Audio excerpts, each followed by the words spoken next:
Those who become are those who never settle. They know that there is always a better and greater version. Let me tell you how I got into the prophetic. I didn't used to prophesy or do, I could, word of knowledge here and there, but it was not to that extent. One night I was watching the video of William Branham, a man that had been so criticized by the body. People criticized him that at the end of his life he went into heresy. Yes, truthfully speaking, there were adjustments, things here and there that I personally have reservations about. You see,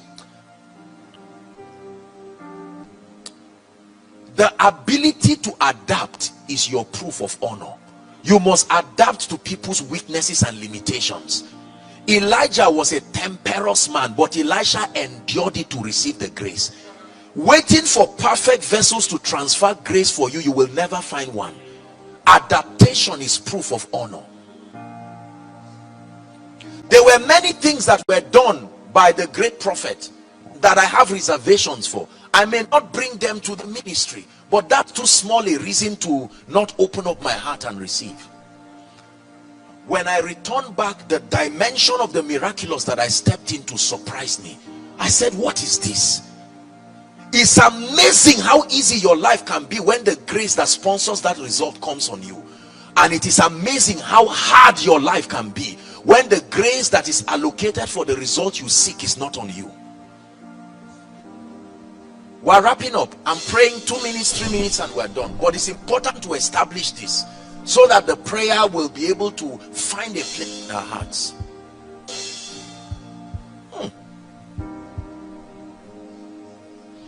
Jehovah will be your everlasting light. He'll be your glory, your strength, and your sight. The light of the moon will be like the light of the sun, and the light of the sun will shine 7 times as bright. When Yahweh binds up the wounds of this world, He heals all the bruises inflicted by this world. Hallelujah.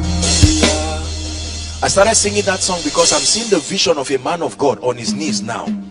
I'm seeing the vision of a man of God. You are a preacher, and I'm seeing you on your knees crying and saying, Lord, I've desired an impartation. I want you to know that your life is about to change. Please give me a little warning. You see,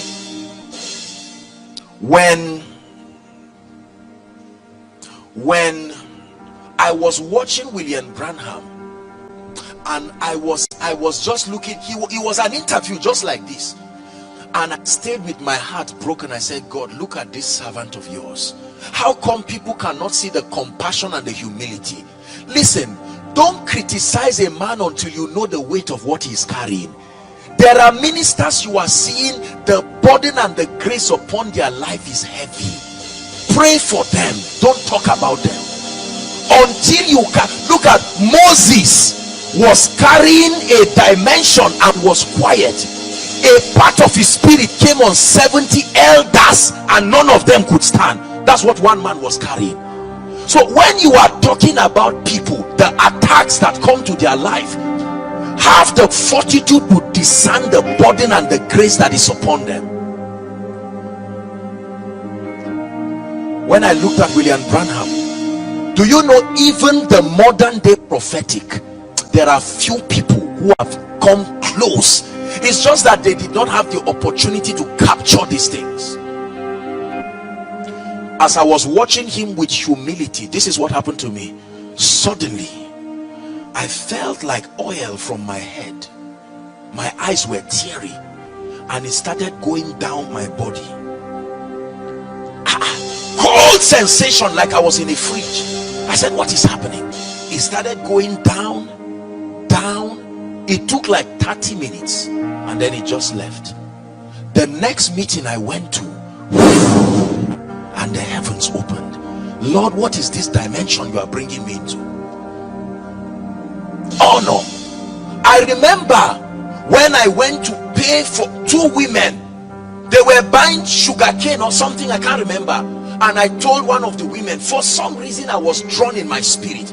I said, these mothers, I may not have much to help them, but I said, can I sow into their lives? And I said, please, the woman was trying to lose her wrapper to pay. I said, this is a mother like me, let me honor this woman. And then I began to, I brought out 100 naira, I think, and I paid for them. Pastor, when I did that, the women began to bless me, frail mothers. And one of them looked at me and said, my son, forever walk upon gold.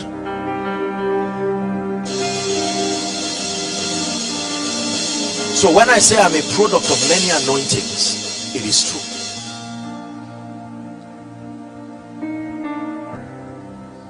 A product of many anointings.